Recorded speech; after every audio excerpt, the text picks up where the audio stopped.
سبحان اللہ.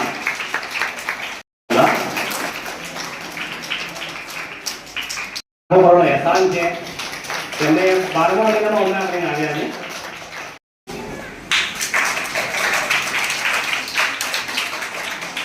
મુસ્તફા ભાઈ નૂરુમભાઈ પાનસેરિયા.